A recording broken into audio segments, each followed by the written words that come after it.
Hey everyone, this is James Gesso. I am very excited that you're about to check out my talk from the KOSMOS Festival. I was out there in Finland for this festival in 2016 at the end of July, and I was really blown away by what a great community they had going on there, and the quality of the music and the administration, the management, like the people putting it on. It just really blew me away. I had never been to Finland before, and kind of left a seed in me to the desire to go back. It was a really, really great festival, and I'm really happy to be sharing this this talk. I feel like it was one of the ones that went fairly well, I'd say. If you're tuning into this talk by way of my website or my social media presence through that particular network, I encourage you to check out the KOSMOS Festival. You can do that by going to kosmosfestival.fi on the internets, and or you could go all the way to Finland to check it out if you're not already in Finland. I would suggest it, especially if you are a Psytrance fan. It was one hell of a good Psy party. If you are tuning in by way of the network of the KOSMOS Festival and you don't really know much about me, or you missed this talk from this year and you feel really inspired at the end of it, like, who the hell is this guy? What in the hell was he talking about? How in the hell can I learn more? The best way to do that is to head to jameswgesso.com, and you can check out my podcast, which is At Mind Radio. I have 2 books, which is Decomposing the Shadow and The True Light of Darkness, which are both also available through my website or Amazon and all that jazz. And that's about it. I'm really deeply grateful to KOSMOS for having me out there and giving me the space to share this at the time that it was first shared with an audience, and at this time now to share it with a larger digital audience. So without much more from me, please enjoy this lecture from KOSMOS Festival in Finland.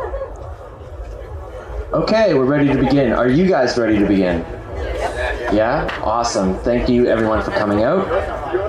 And thank you in advance for offering me your respectful attention for the next 45 minutes to an hour.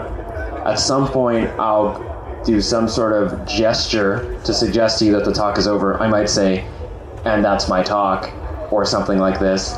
And at that point, it's an opportunity for you to ask questions. Question and answer period is my favorite part. So please find something to ask me about by the end. I'm sure you will, because I have a tendency to, as I unfold a golden thread within my talk, I drop some phrase along the way. And if one of the phrases that I drop is one that interests you, hold on to it and I'll weave it back into the whole picture during Q&A. Cool?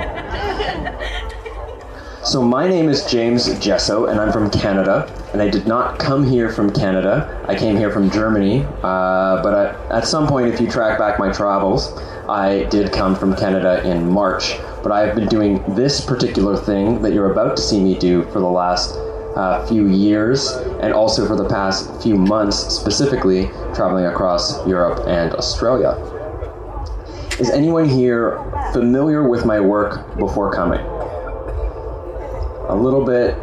So I run a podcast. I've written 3 books, 2 of which are full-length books. They're right here. They're independently published. They feed me, literally.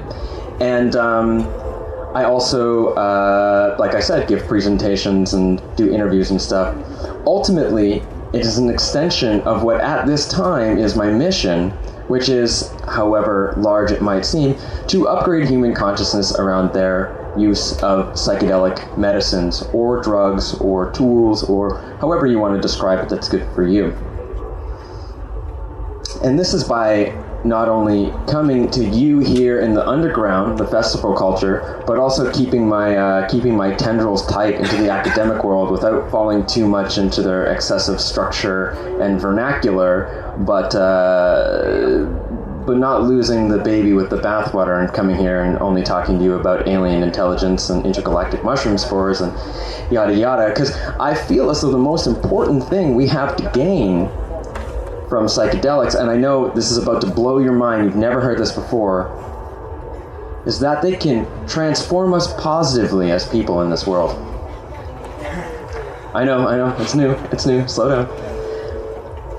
But in order to do that, I think that one of the most important things is that we can ground into the experience. As elevated as the experience becomes and feels, and I'm quite often just is, if we're not able to come back and ground in what we've learned, then we're going to miss out on an opportunity for that to show up in our entire lives. This is truly transformational. Because if we have an experience, such as on psychedelics, and we see change, we see new things, we see a brand new perspective of things, and then we go, yep, that was a cool trip, what a fun festival, and then we just go back to life with no capacity to fully draw in that experience into our everyday life, into how we show up for ourselves and how we show up for our communities, then we're going to miss a really valuable opportunity.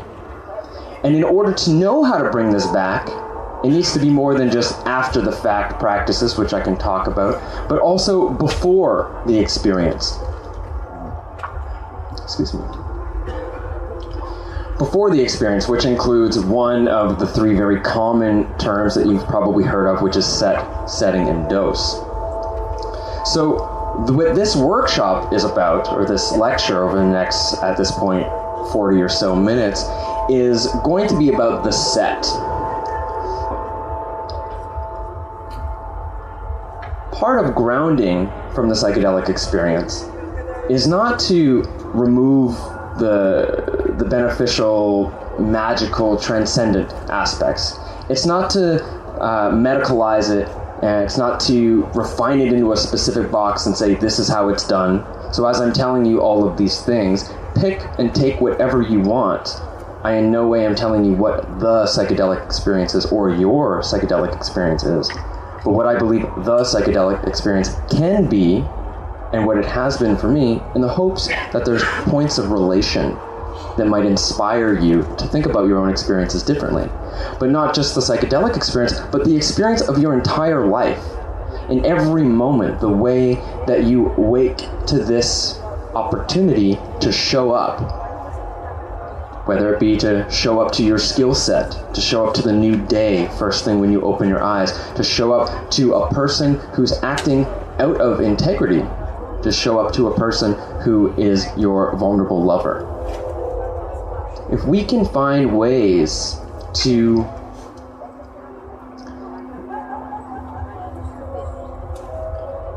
unfold the psychedelic experience so that it can help us show up in these ways, to help us show up new, fresh to these ways, I think it can be definitely much more than a party drug.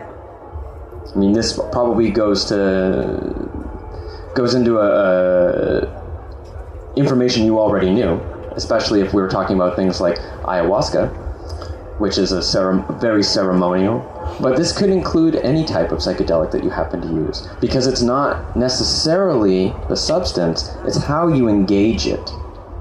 Mm-hmm. And also what I hope is, as I'm talking to you today, if you've never taken psychedelics, though I assume at least one of you has, or will, or is currently, then there will still be something there for you. Because what is the psychedelic experience, ultimately? I mean, at its very core, with leaving the template really wide open to paint all sorts of other things, it's an altered state of experience. It's an altered state of experiencing ourselves and our relationship to the outside world, which means that it is comprised of us. It is not the mushroom, or it is not necessarily the mushroom or the sacred vine or whatever it is. It's us. Yeah, there's a sense of something foreign and interesting, what Terence McKenna called the logos, and what some people say is the spirit of the plant, etc., that's happening there. But what we're being exposed to is us. It's what's inside. Psychedelic, mind, psyche, also possibly soul, delios, to manifest, to bring forth. So to take it is to be exposed to aspects of ourselves. So as I go on to talk about what the title of the talk is, Psychospiritual Maturity, and Emotive Psychosynthesis, this is not a psychedelic experience. in and of itself any more than your whole life is a psychedelic experience of your mind coming forth in relationship to different opportunities to show up. So then psychospiritual maturity and a mode of psychosynthesis, two terms that probably you already have an idea about right away, but might be more simple than they actually sound, are things that happen in who you are with or without the psychedelic experience at all. So no matter who you are in this moment, you hopefully can gain, drugs or not. Before I go into this next bit, which is actually to explain these sort of like large sounding, possibly complex, likely quite simple English terms, is I'll give you a little insight as to who I am and why in the hell I have this microphone and why I wrote those things over there. When I was young, I was a child, and while I was a child, I had parents. My parents were really awesome parents, and they did their absolute best. However, they also had parents who did their absolute best, but they also had parents who did their absolute best, and their absolute best is not actually the best. It's a generation of strange traumas and behaviors that even when consciously an intention is held by a parent to do something good, implicitly negative behavioral patterns and emotional behaviors are being embedded in the child to later manifest in your adult behavior by clouding what actually is happening in the moment or informing your relationship to life by in accordance to beliefs that were set up long before you even knew what a belief was. So my story is that all of a sudden, these programs in me that I had inherited and also encouraged unconsciously throughout the course of my life came to a point wherein, around the age of 22, I went to Australia. I was on my first backpacking trip, I was having a good time, and then I was having a bad time. Then I was feeling really depressed, and I was feeling really upset, and I was feeling just like everything sucked, and I wanted to go home. And someone said to me, "Hey, would you like to try some acid?" And I don't know what it's like in Finland, but in Canada, the misunderstanding is that acid is the ultimate drug, and it will change you forever, and possibly the nightmare trip, paranoia, schizophrenia, you're done, like you'll never know, you'll never be the same again. And so I had this mentality of, I don't know, I'm quite legitimately afraid. I mean, honestly, right now, I'd still be kind of apprehensive to take some LSD, because now I have respect for it, but in that moment, I just had fear. But I had a friend there, and I knew him before he took acid, and he had taken acid, and he didn't seem crazy. Well, not really. So I decided to give it a go. I decided for my first LSD experience, I'm omitting some early teenage mushroom experimentation and starting with the real dip into psychedelia. I decided for my first LSD experience, I would do it while I was feeling depressed with people I didn't know. And it went really, really well. At one point, I'm sitting there on a bed, my hands like this, and I'm just, bitching about my life and how bad everything is and how it's all going to hell. And I don't even know how I got there. We were looking at Salvador Dali books and playing with clay, and then all of a sudden, I'm in this meltdown, and then I'm out of my body, and I'm looking down at myself, whining. And I understand in that moment, I have this compassion to say, like, yeah, these are real things that this guy here is dealing with, and I get that, but he's also just creating this story and perpetuating it by something that he's living in his head that isn't actually real to the moment, and in any possible opportunity, he could just switch it around and make it something new, and boom! I was back in my body, and I lift my head up. Whoa. This was a good thing for me. Also, paradoxically, it was not a good thing, because I decided I can be anyone I want to be, and then 6 or 7 months later, I was in another LSD experience, realizing that I had just spent the last 6 or 7 months getting myself addicted to drugs and basically fucked out of my mind 5 days a week on whatever I can get my hands on. Comparatively, I'm sure you've met people, or you might be a person that's done more intensely and more aggressively. Contextually to my own life, this was an extreme time in my life. And it caused a lot of damage. I wounded myself quite deeply in this time.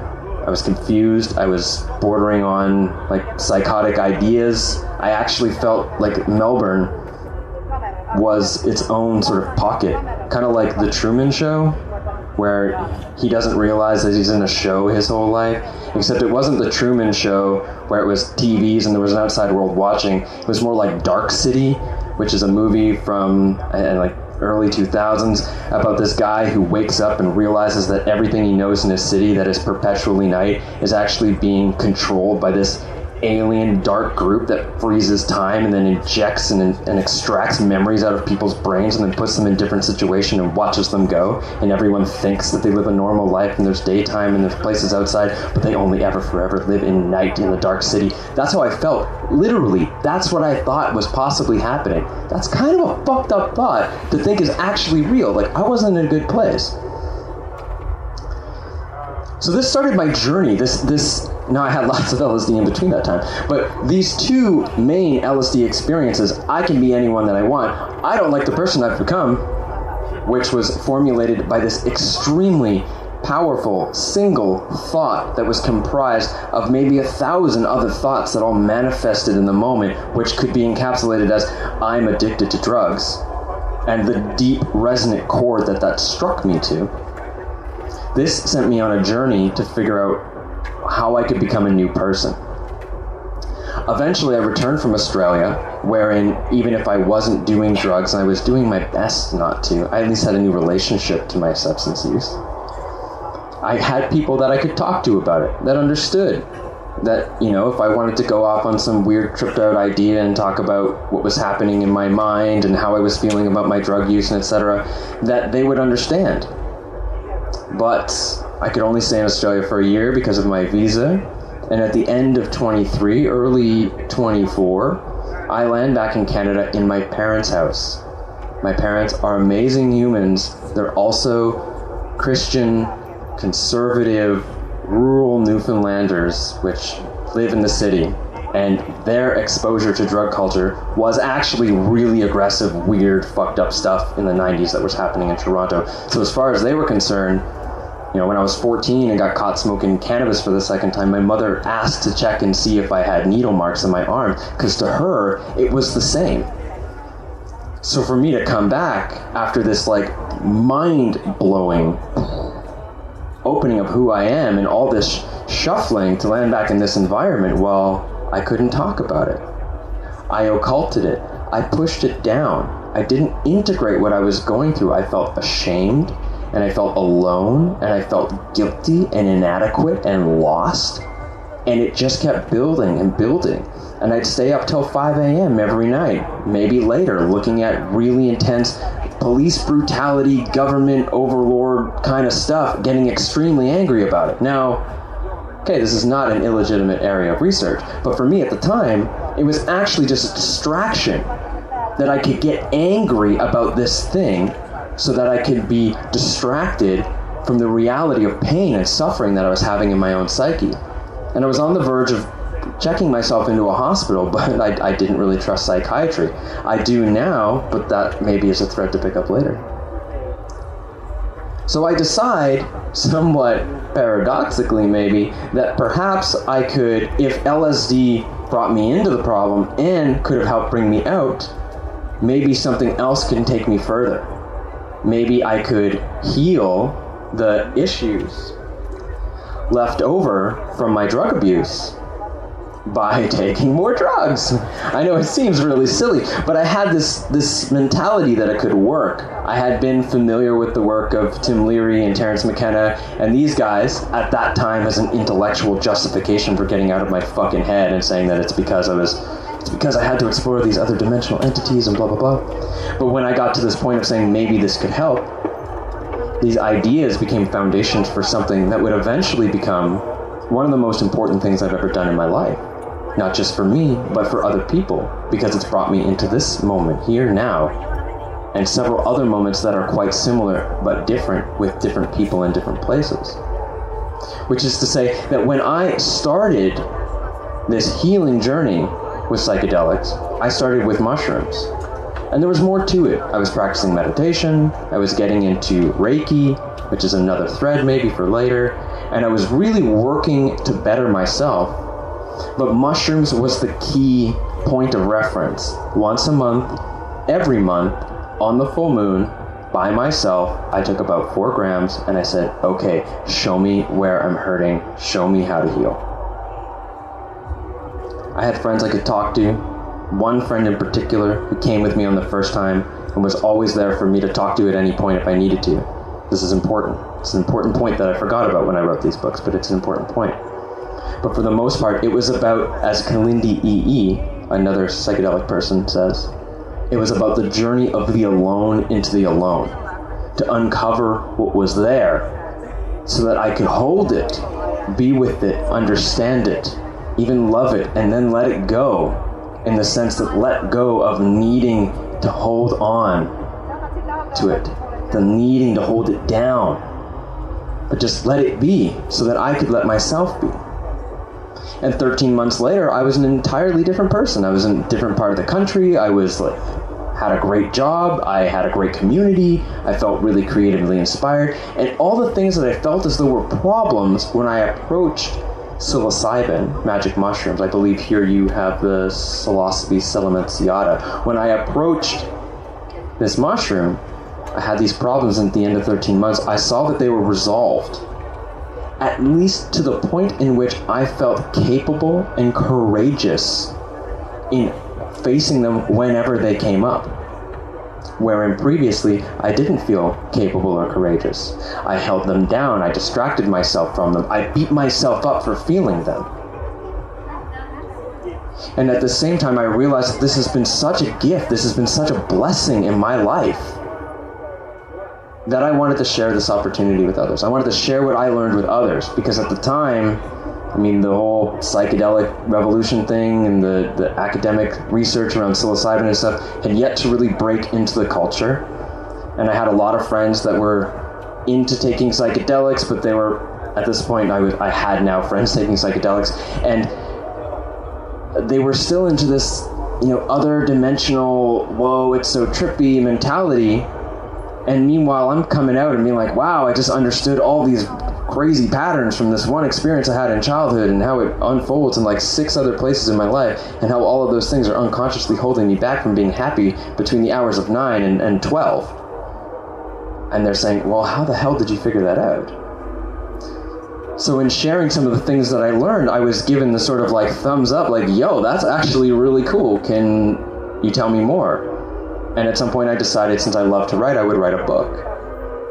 And maybe this is just me here in my little eco bubble, but I think I'm pretty good at using my words. So, being that I can't paint and I can't sing and I can't play an instrument yet anyways, I worked with what I had to share this message. That's these books, that's this talk. So that's a little bit about me. That's how I got here. There's a lot to this picture. Yeah, there's a lot. Every day I open up more. And even with mushrooms, like I said, this is not the only experience. The psychospiritual healing experience. It's just a picture of it. Sometimes anyone who's done some very serious, deep work with any psychedelic or entheogen, you realize that at some point, all of a sudden, everything flips and it's totally brand new, and you're like, whoa, where did this whole rabbit hole come from? How does this fit? But so far, this has continued to fit very well in every experiences that I've had.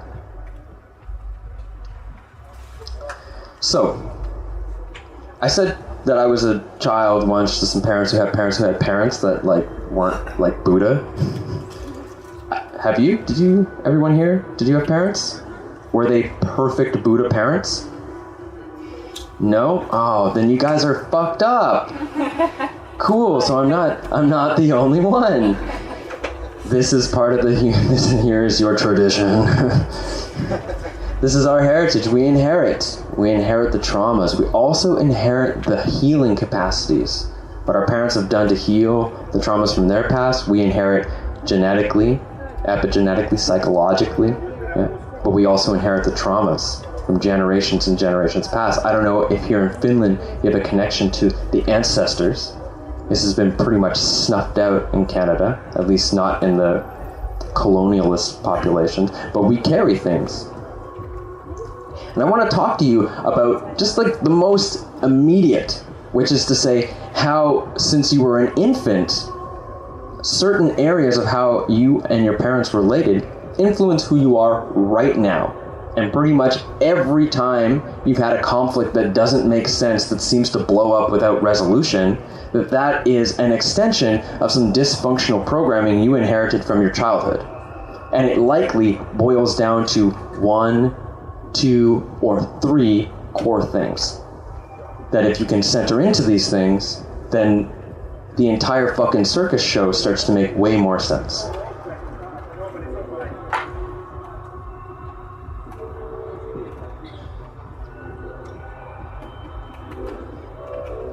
So omitting this whole discussion about how, your ancestry influences your parents' genetic potential and what they were doing with their lives, where they were living and what they were eating influences what type of genetic potential is put into the sperm-egg combo, and how the perceived environment of the mother influences the genetic development of the fetus during gestation in order for it to adapt to the perceived environment of the mother. Let's just omit all of that for a second. That could be a thread later if you want. And let's just let go of the birth process itself as being an establishing point for various aspects of your psychology, our psychology that we all share. And let's just start fresh, newborn infant, straight out of the vagina. Here we are in the world, we're a fresh template. So say template in the sense that not a blank slate, not inherently good, and not inherently bad. However, some certain monotheistic traditions might try to tell you that everyone's a sinner or something like that. A fresh template, which is to say a set of potentials that's uniquely you, that's influenced by all those things that I omitted, but can be activated and encouraged and developed in response to how you are brought up and the environment that you land in. In this first time in your life, you can't really do anything as an infant.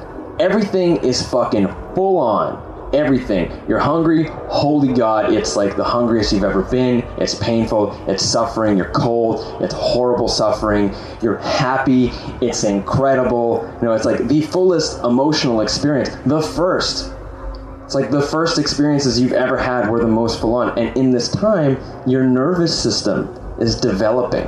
If you were here for the biohacking workshop, they were talking about the development of the nervous system sort of later on. But in this early stage, your nervous system is developing. But as you may have noticed, babies can't make themselves stop crying. Mommy or daddy, or however they identify, has to help baby calm down. This is because infant, its nervous system is symbiotic to that of the parent. That the baby's nervous system is being trained through entrainment and harmony with the mother or father or other's nervous system. This is an important piece to think about, because even now, you catch the good vibes from some people and the bad vibes from others. That's your nervous system responding to their nervous system on some sort of non-local, non-physical relationship. Now, if, for example,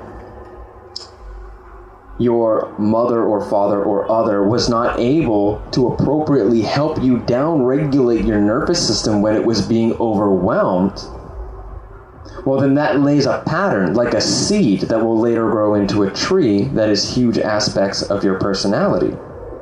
So a great example would be an infant who is left to cry in the crib. Now, why would an infant be crying in the crib? Maybe it's hungry. Yeah. Maybe it's lonely. Infants don't really like to be away from mother. Let's think about this in an evolutionary biology sort of way. Why would this totally defenseless little thing be comfortable being far away enough from its the very essence of what keeps it alive? Why would it be comfortable being away from that? Yeah. So baby's in the crib and it starts to cry. Some philosophies I believe, created by narrow-minded men in an era of really ignorant psychology, like the study of psychology, decided that it's actually good for you to leave your baby cry it out, because eventually the baby doesn't cry. These are the same people who are basically saying, oh, babies don't feel pain when you give them surgery as infants because their nervous system isn't. No, that's dissociation. But the point is that this is actually quite dysfunctional for a baby. Baby wants mommy. Its nervous system is going out of the fucking world right now. And if mommy doesn't come to help soothe the nervous system, then what's going to happen? The nervous system will adapt. Now, in these early stages, the adaptations are not conceptual. They're what's called limbic. It's like emotion. Yeah, it's subconceptual. It's below conception. It is the thing that your limbic system is the part of you that is immediately relating to the moment all the time, and then after that are the thoughts. That's a key piece I'll pick up in a few minutes. So the limbic system, let's just put concept on it because we can't just sit here and all feel for a second, but try to feel into it. The limbic system, now having been left by mommy to just cry it out in the crib, is learning something. Because of course, we're adapting, we're evolving to survive. So it learns something. What does baby learn? What does the nervous system learn in that moment that the mother doesn't come? Well, perhaps it learns that it's alone. Perhaps it learns that it is abandoned. And then alone and abandoned become seated as basic fundamental structures in the nervous system. Later in life, you get a little bit older. These feelings are now there. They're a part of you. Now we're going to talk about the dark stuff. The good stuff also applies, but the dark stuff, I think, is the important bits right now. So just remember that there's a light side to all of this. Later on, these feelings start to express themselves, even still before you have the capacity for conceptual thought. It is attuned into your nervous system while you're in the environment of your parents. You're within the parental ecology. And at some point you evolve your motor function beyond the basic human function of reaching mouth to nipple as a small infant to be able to roll around on your belly and crawl around and do stuff. And you start to get these, actionable personality traits, these things that you can do. And these emotional seeds, these limbic seeds from earlier on, start to express themselves in more complex behavior. And as this more complex behavior is expressed, then furthermore, the relationship to the parental ecology will either reinforce those emotions as being true and valid, or it will give way to a sense of being able to go beyond that. For example, perhaps a small infant in the attunement of feeling alone and abandoned starts to cry again, and starts to cry and push things off the coffee table or the table in the living room to say, like, come see me, I need help. My nervous system, I don't know what's happening. But parents see this as bad behavior. You gotta snuff out that bad behavior really, really quickly. So what happens is, instead of mommy or daddy or other showing up with a compassion, like, hey, it's okay, I love you, I'm here, I'm present with you. Oh, maybe baby then realizes I won't be abandoned. I don't have to act out. Or maybe mommy, daddy, other has a hot response and gets angry, or has a cold response and withdraws love. And either way, baby is now being reinforced in the belief that I am alone and abandoned. Not only am I alone and abandoned, but asking for help puts me in threats of death and violence, because without love, I die as a child. If the giant human that's responsible for feeding me gets angry, I could die. So now, alone and abandoned becomes expressing myself as a threat to myself. So what does baby then learn? I shouldn't do that behavior. I'll do something else. And slowly but surely, over the course of your entire life, you start to show up to things, not realizing unconsciously that you have these core beliefs, an emotional tone that influences the way that you see the world and influences your behavior in a way that invites the other people around you to reinforce those very same beliefs. Until you're an adult and you don't even think, oh, I'm alone and abandoned and that's how I feel. You think, oh, that person's just ignorant, or I don't want to get involved with that, or blah, blah, blah. 10,000 other thoughts that have nothing actually to do, if you think about it too much, it's like that has nothing to do with being alone and abandoned. But actually its core, its root, its essence is alone and abandoned. And that's an uncomfortable thing. And chances are, if any of you are like me, you were probably raised in a place where your primary points of influence on how to deal with emotions, not just behavior, how to deal with emotions coming up, was not healthy expression, being with, presence, conflict resolution, love, compassion. You probably got unhealthy expression, venting, suppression, or escape, dissociation. So now you've got all these emotions that are negative. You got this belief system that's telling you, basically, I'm alone and abandoned, that influences your behaviors, that justifies it to the outside world, and you have all these other patterns that protect you from actually going in and feeling those things and suppressing all of those things, putting load on your nervous system, eventually to be offset into things, like your liver function, and your heart function, and your immune function, and stress, and degenerative disease, and dysfunctional relationships, and unhappiness, and depression. We all have this to some degree. And what's the root? The root are these feelings. It's the feeling of unhappiness, the feeling of abandoned, lost, shame. It's the feeling of being inadequate, hopeless, worthless, helpless. These core feelings. And then the 10,000 thoughts that justify and explain why it's their fault or that fault or my fault, and so I should be angry at myself. All of this stuff. These are just reactions, defensive reactions from the reality of this feeling. And so what do we do with all of that? Well, we learn to be courageous in feeling. But it's kind of hard to do that. Because I'm 30 years old now. Let's just assume everyone in this place is over the age of 18. Yeah? Upwards of who knows how old. Yeah?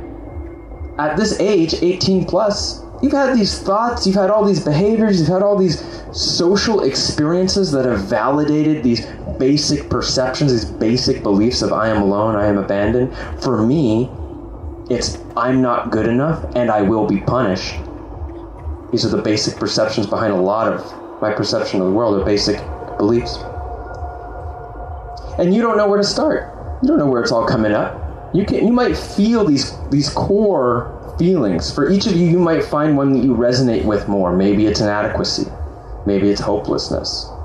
We feel all of them, but maybe some of them hit you to a core, like a perfect note being strung on a guitar. When you hit that right note, it's just like.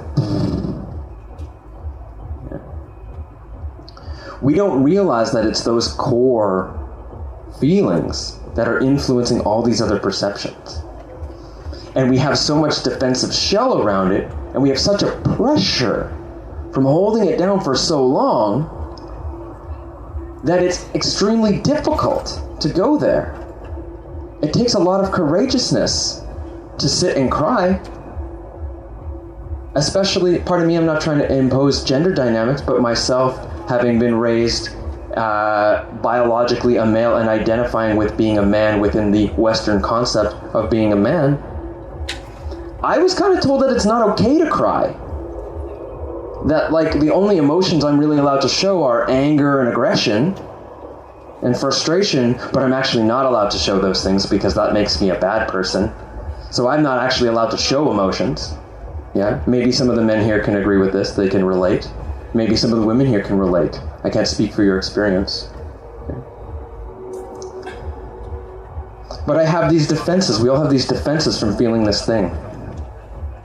And the only thing we really have to work with it is very same construct that is responsible for building it. It's the ego. It's the sense of self-awareness. Now, over time, after about the age of 21, brain development starts to allow us to really do what's called metacognition, really think about ourselves in a very complex way. At this point, we can start training the ego, training our mind, to start going into those places, to be courageous in feeling feelings. Yeah. But the nervous system will still respond with threat. It'll still try to defend ourselves. It'll still justify the outside world as being the reason these feelings exist, when really they're past residue that we're carrying around with us like fucking baggage. So what do we do? How do we deal with this? Well, we develop some sort of practice that brings us into presence with what is. A great one is meditation. You might have heard of it. Another one, which I think goes really well in tandem with meditation, is psychedelics. Now, there's more to this. Yeah, there's psychotherapy. Psychotherapy has this awesome capacity to, in relationship between you and a therapist, to catalyze a relaxation of the normal ego structures and bring about certain emotions so that they can be like surfaced and then dealt with, reintegrated. But since I started this talk about psychedelics, my books are about psychedelics, and I feel like maybe psychedelics is a pretty good topic to bring into this conversation here at this festival. Let's talk about how they can help. So psilocybin mushrooms, among with other psychedelics, but I really believe they are extremely good at this with very little actual need for outside guidance, has an ability to soften the normal ego structures, open what is in the moment, and bring back from history these feelings into the moment, into the present moment of your surface experience, your body. This can be really fucking awesome when it's happiness and dance and the cosmic giggle and blah, blah, blah. But it can be really uncomfortable if it's inadequacy. And it can be really difficult to deal with that if you have this misunderstanding that psychedelics are supposed to be about fun only. They can be fun, but they're about fun only. And anytime it gets weird or uncomfortable, you should probably like, oh, let's go to a different stage, or maybe we need to get you some food, or like, oh, let's distract you with this other thing, or like, oh, don't want to have a bad trip, man. If you have this idea that psychedelics are only about fun, then you might end up getting tense, closing off, and then that same psychedelic enhancement of vision, of color, of insight, of everything becomes the enhancement of anxiety. Maybe one of you here has had what is called a bad trip, which is a psychedelic experience of extreme anxiety, which is unfortunately a common thing to happen for a lot of people. And even more unfortunately is that it's completely avoidable if you have an understanding that they can also be opening these things up in you. And if you have the understanding of what you now all have from listening to this, in that what's coming up is yours. It's you. There's an important point here about as you come to learn yourself more about these things that you show up with, that you push other people to justify. You know, the whole idea that, oh, you know, those feelings are yours, you should own them, don't blame others, yada yada. This is important. At a certain point, you learn yourself to a degree wherein it's okay to say, actually, that's totally normal that I'm feeling agitated, and these are my boundaries, and you need to know stop, don't, that's not okay. But until that point, it's good to really sink in and to know that everything that's coming up is yours. In the psychedelic experience, those are your emotions. The visions, the fractals, the metaphorical thought engagement, the entities, the mythos, this is another area of discussion, yeah? I think when we've done the personal work and we've showed up in the interpersonal realm, let's talk about that later. But in the moment of working with the personal stuff, it's the feelings that come up. What happens when all of a sudden you're on mushrooms The ego's normal defense mechanisms are just shut down. They're not so shut down that you're completely merging into oneness, but they're shut down enough that you can no longer maintain the defenses and the justifications that, they're responsible for these feelings and I need to keep these feelings down. And all of a sudden those feelings start to come up. They start to come up a lot, like full on. Stanislav Grof is a very interesting man if you're taking notes to write that name down. He talks about how every emotion you've had, I talked about this seed that eventually becomes the 10,000 thoughts that are usually just actually associated to this basic feeling and a fundamental belief around what justifies that feeling, such as I'm lost and I will be abandoned or alone and abandoned. Grof calls these coex systems. It's like a constellation of memories. All your memories and thoughts are organized around these central emotional themes. And so if you have a very large or heavy constellation of inadequacy or of loss or of abandonment, the cumulative emotional charge from all the times that you felt this will be very strong and it will have more influence on your life. Now, if you're on a psychedelic experience and all of a sudden it opens up, that is your ego's defense, the shells crack and it comes up, you might be forced, and I imagine a lot of you understand what I mean by a force of emotional presence, to that cumulative emotional charge. That is to say that when you're feeling the inadequacy, the shame, the worthlessness, the guilt, the hopelessness, the helplessness, you're not just feeling it in the moment the way you normally feel it long enough to push it down and adapt and justify. You're feeling all of it at once, like every time you've ever felt it at full intensity. And it's fucking blistering. And maybe it's extremely terrifying. Maybe it breaks you down to cry. Maybe it breaks you down to sweat, to shiver, to vomit, because it's just so intense, which is the physical body wherein all of these emotional, psychological experiences are stored, releasing it, purging it, shaking it out, crying it out, creating a continuity of release. One of the things mushrooms can teach us, which is, I think, an important thing that we can bring to in our entire lives, is that we can surrender to these things if we know that that's an option, if we're not wrapped up in this it must be fun. I mean, you can apply these things into the party if you want. You can sit down on the side of the stage and be present with what's happening if something comes up that you feel like you need to deal with. But if we learn to surrender, to be present, I think there's something really valuable that can come out of this. Because if we fully surrender to these emotions, we can vent off the repression.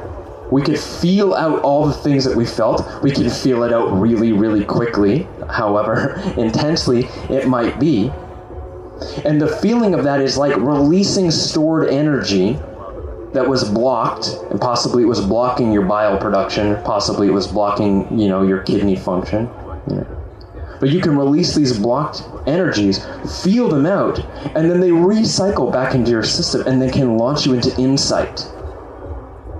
Which isn't to say that you're latching onto all the thoughts, because remember, the thoughts are just 1,000 branches, that you're never going to find the root if you only pull at the leaves. But if you center in and you can vent it off and let it go and be with it, not only can you come to an insight about why you're feeling that way, or at least at the very essence that you are feeling that way, but you can also align your nervous system to no longer feel those feelings as threat, no longer need to suppress them, act them out negatively, or run away from them. And you can just be with them, and by being with them, learn compassion for yourself. This is something I think the mushrooms teach us really well, specifically, is we can be with it. We can be surrendered, we can be compassionate.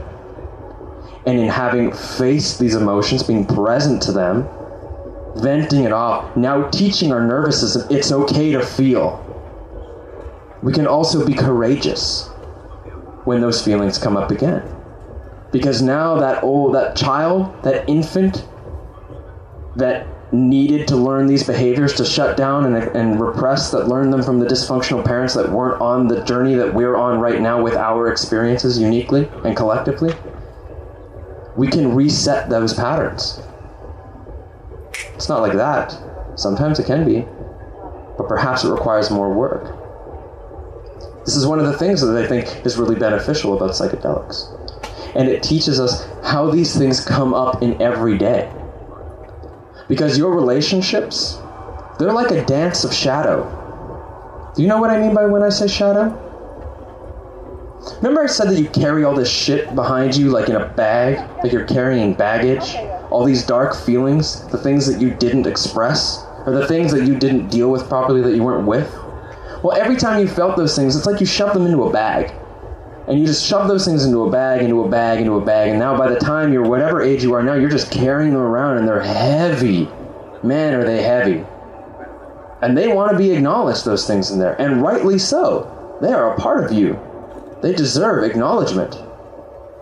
But if you're not going to take care of them, they're going to take care of themselves, and they're angry as hell. So as soon as you stop looking, as soon as you're triggered, as soon as you're unconscious, they're going to come out angry and lash out at everything, including yourself and all the people around you.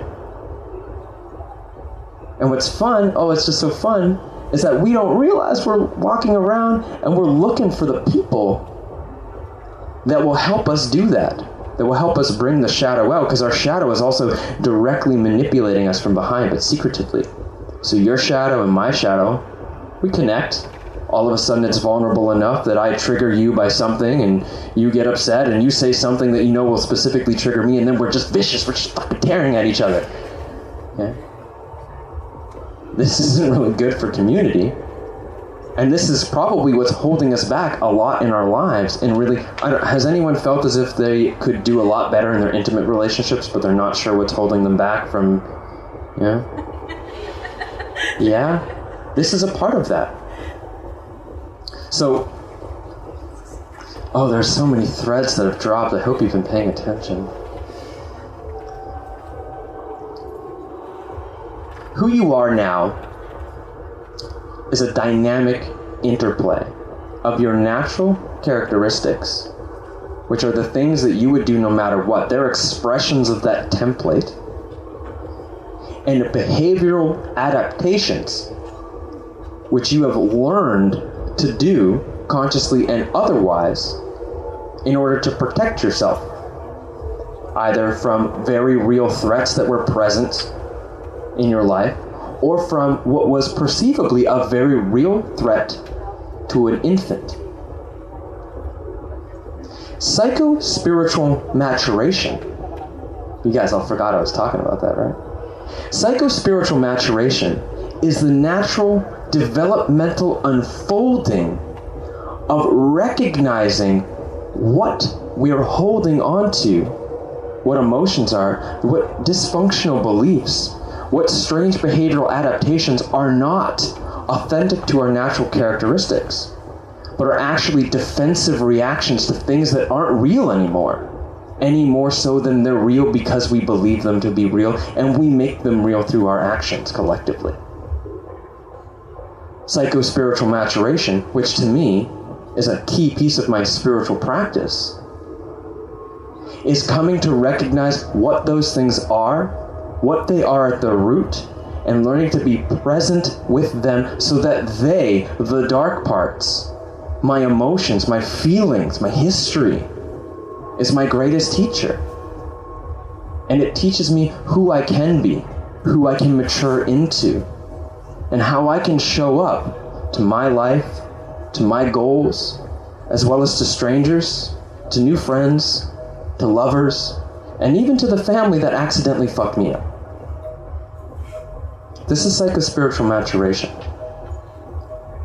And emotive psychosynthesis is an extremely important part of this, because it is emotive, the emotion that we've been storing down, coming up and being present with it, and bringing it into our conscious awareness of who we are. We synthesize the stuff that we've been hiding away from into our conscious self-awareness so we can become more whole. Because you are not whole until you have learned to hold all the dark parts of who you are. And that is an extremely challenging task that's okay to be compassionate with yourself about, no matter where you are on the journey. But it's important to recognize too. Because if we are to come to full psychospiritual maturity, or spiritual maturity, or full, I'd say, mature adulthood, letting go of all the weird constructs around what it means to be an adult in a society, if we're to come to full adulthood, we need to come to know how to hold those parts of who we are, so that we don't expect other people to deal with them, and so that we're self-compassionate and responsible enough to help other people hold theirs, so that they can help hold ours, not in force, but in mutual empowerment and support. Psychedelics might help us do that. And so that's my talk. Thanks everyone for listening.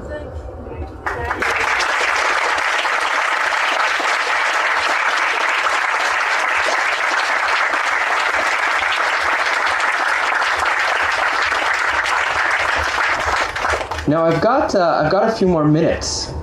I know some of you are leaving. If you want to come back in 5 minutes and buy copies of my book, that'd be so dope. But for the people that are staying, maybe you have some questions. I would love to attempt to answer them. Just raise your hand if you have a question. Go for it. Plant spirits. Plant spirits. Yeah. Whoa. That's actually just a term. What's your question? How do you regard plants having their own consciousness in addition to bringing stuff from your own mind? I believe that plants are alive. And though I don't fully understand what that intelligence is like, I understand that they have an influence. They all talk. Some of them talk louder than others.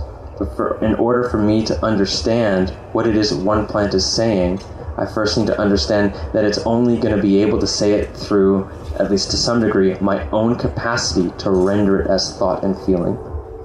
And that the level of clarity is dependent on my level of belief attachment. The less belief attachment and assumptions that I have, the more likely I am to feel directly into communication with that plant. Some plants talk really loud and are extremely authoritarian. Some plants talk very silently, and we think that they don't talk at all. Does that answer your question? What do you think is the difference between LSD and mushrooms as tools? What do I think about the difference between LSD and mushroom as tools? Well, first off, I would like to explore this idea of tools. Yeah? To have a tool would be to assume that it is for my use. Yeah? This is a tool. It's a phone. I mean, it's also a distraction, but it's a tool. Yeah? A living organism is not a tool. If I'm going to regard these, say, medicines, we'll just use that term, these things as providing great insight and value to my life, I think one of the first things that I should do is acknowledge them in value by seeing that value, not as a tool, but as an ally. Maybe as a medicine, but medicine applies pathology and sickness, and that can be problematic. But for me, as an ally, I would see. So how do I see about the difference between LSD and psilocybin as allies or whatever? Is there some difference when you're working with LSD or with mushrooms? What is the difference? Well, let me throw this out to the group, this other question, and I'll actually answer your question with more than just a question. When you take LSD compared to mushrooms, do you feel as if LSD is easier for you to just choose your own adventure? Okay, so there's some no's, there's some yes. So the people that said, yes, it's easier, do you feel the same at the same level of dose with mushrooms, that you could just choose your own adventure? So the difference that I got some no's, yeah? I'm not going to generalize this and say this is accurate for everybody, but in my experience, and what seems like a little bit of resonance in the audience, is that with LSD, as powerful and important as it can be to exposing things, there's a little bit more capacity for the mind to influence the mind. With mushrooms, it's like there's something else that if it needs to show you something, there's no avoiding it. There's only hiding and curling up into a little ball and hoping it doesn't hurt you too much. Yeah. So in this is what I feel is one of the key differences. I think, for example, in personal development, LSD can be a great way to go into all the patterns and explore the depths and stuff and pull things apart and conceptualize and repiece things back together.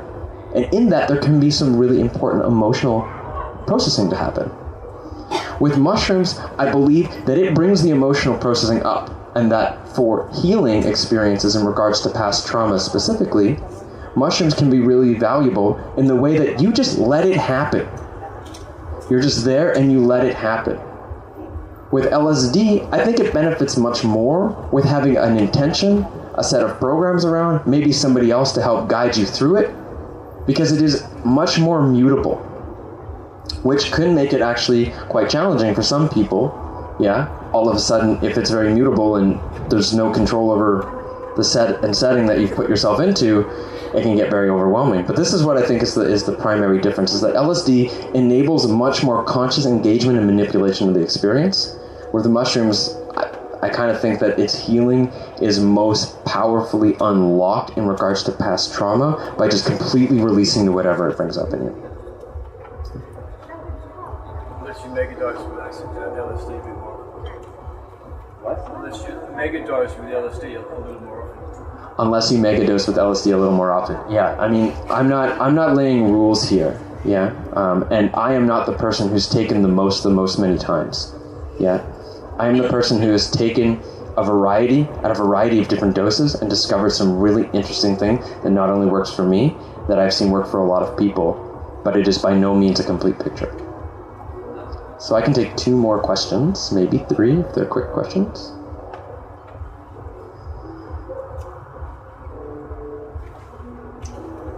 If I'd like to get familiar with medical research around psychedelics in addition to MAPS, where should I be looking at? So which groups you regard interesting or do good work around the world? So the question is, where is a good place, other than MAPS, but I'll mention MAPS, where somebody can get familiar with psychedelic research that's going on around the world? Actually, MAPS, the Multidisciplinary Association for Psychedelic Studies, is a great gateway, because I believe that they have on their site all the research that they know that's happening around the world. So maps.org, I believe. There's also the Hefner Institute, and they are like Amanda Fielding and David Nichols and Dennis McKenna and some other people. They're also doing really important work. They were involved with helping to get the LSD fMRI neuroimaging study unlocked, and they've been doing work with psilocybin. So maps.org, basically, it's really the best place to go for the medical advances, which are really, really interesting. I also would like to say that is really good. Let's keep doing that towards policy exchange. And at the same time, let's not forget that there's a lot of really amazing underground research that's happening too. And you can find that kind of underground research in places like Reddit, subreddits like r Psychonaut or r Rational Psychonaut or r Drugs. R is like r/, which means subreddit. These are good places, or places like the DMT Nexus web forums where people are pushing it to a whole new level and then talking about their experiences. Now, you got to take that kind of stuff with a grain of salt, but that research is also really important too, as well as the type of research you'll find at Arrowwood, which is a lot to do about specific drugs, their effects, their doses, how people have experienced them through trip reports, etc. So Arrowwood, Reddit, DMT Nexus, MAPS. Go ahead. What do you feel that when something comes up during a trip, that's an emotion thing, do you need to do so that you get it fully released, so that it's not like you are experiencing this like being alone and anxiety thing, and then it's just coming back and back and back later in life? Like, what helps it to really get released and processed? Okay, so the question is about in the mushroom trip, say these emotions come up, what to do so that you can help them move on and that they don't keep coming back forever, over and over in life.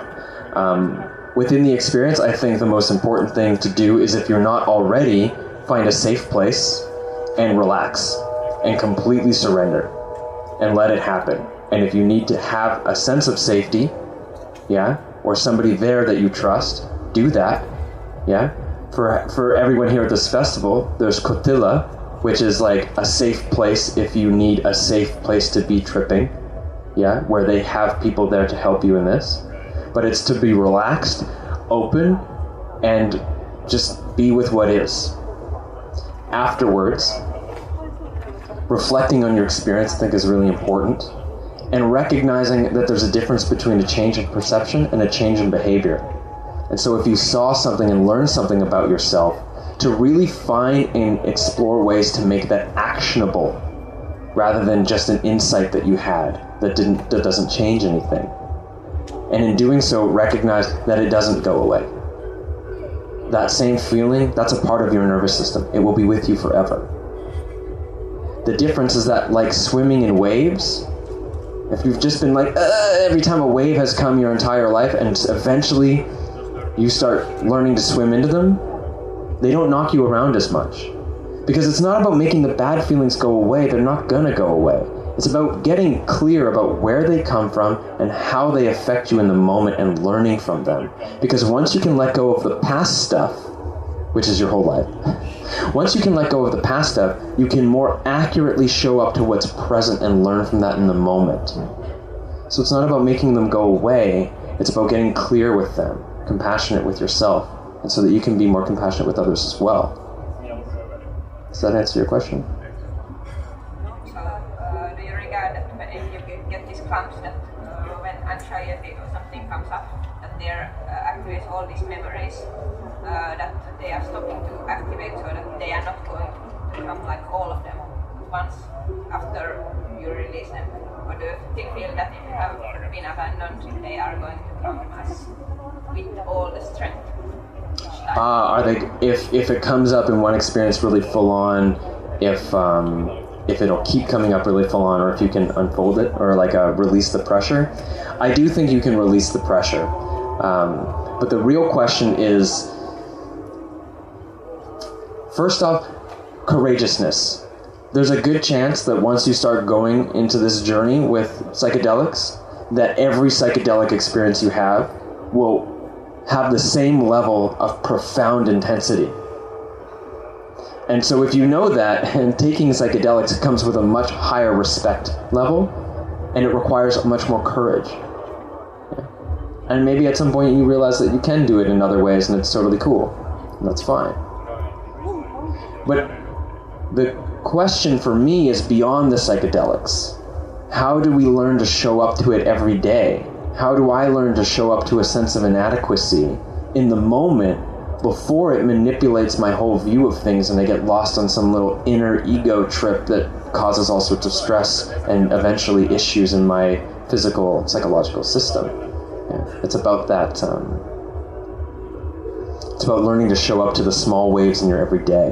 Because you're not going to have a full release, typically, in your normal life. Like, that's pretty intense. That like requires a really big thing to happen. So I believe doing the work in the psychedelic space helps align the nervous system in order to be more capable of dealing with the smaller waves within life until you become very proficient at being present with what is in yourself, the light aspects and the dark aspects, to eventually an overall good benefit to yourself and the people you interact with, and thus the world. So, one more question. Overall, which one do you think has been more profound for your own exercise, doing meditation or kind of trying to deal with the feelings of psychedelics? So what has been more profound for me, meditation or psychedelics? Well, I can't answer that question. I feel like it would create an unfair divide where there is no divide. They've both been extremely powerful and synergistic. I'll leave you with this cute little metaphor, which is like meditation is like getting your pilot's license, And taking psychedelics is like flying a plane. You don't necessarily need to have the license to get into a plane and fly it around, but chances are it's going to go a lot better for you if you know what you're doing.